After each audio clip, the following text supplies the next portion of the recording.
A gente continua, claro, no assunto, as repercussões. Ministros também reagiram ao plano de assassinar autoridades. Repórter André Anelli agora chega com as informações diretamente de Brasília. Tudo bem, André? Boa noite para você e bem-vindo. Obrigado, Tiago. Muito boa noite a você também. Boa noite a todos ligados aqui no Jornal Jovem Pan. A reação dos ministros do presidente Lula foi semelhante entre aqueles que comentaram o planejamento dos assassinatos pelas forças de segurança. Nas redes sociais, o ministro do Desenvolvimento Agrário, Paulo Teixeira, afirmou que é preciso chegar em quem estava no topo desse absurdo, que, segundo ele, seria o ex-presidente Jair Bolsonaro.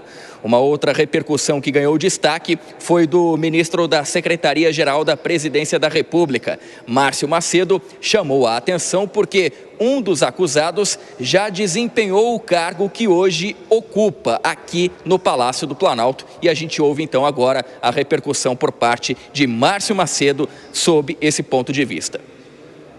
Eu vi com muita indignação. Se confirmando tudo isso que está na imprensa hoje, é coisa de bandido, de delinquente, que atentaram contra a democracia brasileira. Então, acho que isso tem que ter tolerância zero, a legislação tem que ser aplicada àqueles que atentam contra a democracia e contra o Estado Democrático de Direito. E uma surpresa, né? Quem comandava isso era o secretário executivo da Secretaria-Geral da Presidência da República. Olha a diferença do governo do presidente Lula para o governo anterior.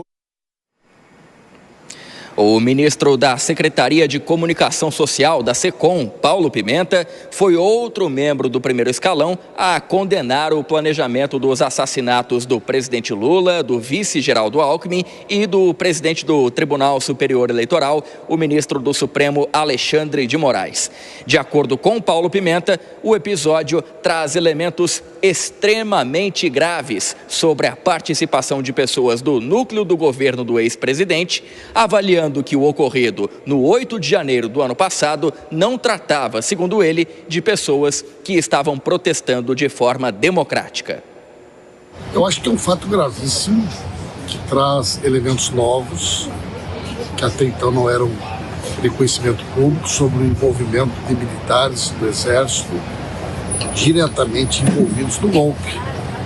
Uma operação que tinha data, que tinha plano de execução, pessoas muito próximas do governo Bolsonaro, que tinha por objetivo ser executada 3 dias após a diplomação e que tinha a audácia de imaginar a possibilidade de assassinar o presidente da República, o vice, o ministro Alexandre de Moraes. E evidentemente que a partir dessa operação da Polícia Federal, novos elementos também vão surgir e vão mostrar a extensão e a gravidade dessa ação criminosa. No Congresso Nacional, parlamentares do PT e do PSOL também externaram revolta. Por meio das redes sociais, a deputada federal Gleisi Hoffmann, ela que é presidente do PT, afirmou que os 5 presos pela Polícia Federal sob suspeita de golpe de Estado fizeram, nas palavras dela, reuniões conspiratórias, promoveram o descrédito das urnas eletrônicas e o desvio de dinheiro para organizar a ida de caravanas bolsonaristas para acampamentos em frente aos quartéis. A deputada ainda enfatizou que os 5 acusados são servidores públicos com o conhecimento técnico militar que aprenderam através do Estado, atentando contra a democracia e a vida. O presidente Lula ainda não se manifestou sobre o caso. Em entrevista ao G1, o diretor-geral da Polícia Federal, Andrei Passos Rodrigues, afirmou que comunicou o presidente Lula sobre as investigações e essa comunicação foi feita por volta das 6h30 da manhã, quando as primeiras diligências foram cumpridas. De acordo com o diretor da PF, Lula reagiu com surpresa e revolta. Tiago. Isso, André Anelli, com a repercussão de Brasília. Até daqui a pouco, mais um giro com os nossos comentaristas. Agora começa por você, Cristiano Vilela. Vilela, obviamente é natural que se haja uma politização desse caso, mas de que forma é possível, se é que é possível, separar a política dessa questão da investigação? Vilela.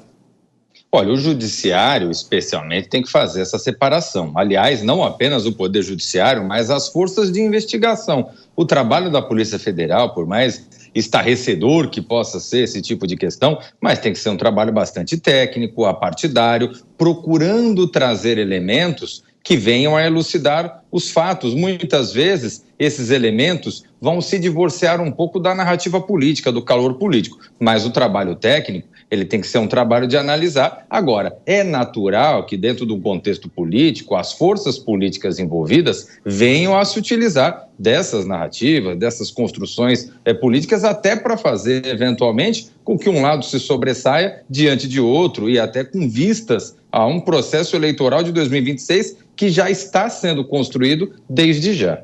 Pois é, Dora, e o calor político, né, que o Vilela fala, de que forma isso também atinge o ex-presidente Jair Bolsonaro e contamina esse ambiente muito antecipado para 2026? Olha, Tiago, embora eu concorde com o Vilela, entendi o que ele disse da separação. Claro que os órgãos de investigação e de julgamento não podem ter esse viés. Até aí, ok. Agora, separar esse assunto da política é algo absolutamente impossível. Dizer, não teve motivação política. Como não? A gente está tratando de presidente da República, vice-presidente da República, enfim, o assunto é político, de uma guerra ideológica. É claro que tem. Tanto aí você perguntou qual a repercussão. A repercussão nesse campo da direita, principalmente a direita mais aliada ao ex-presidente Jair Bolsonaro, o clima é de atordoamento. Claro que isso prejudica, claro que isso atinge, claro que isso acaba com aquela alegria que foi com a eleição do Donald Trump, com a perspectiva de anistia, porque isso é uma pancada. Claro que é uma pancada, então tem repercussão política e de novo, não dá para dizer que esse assunto não é político.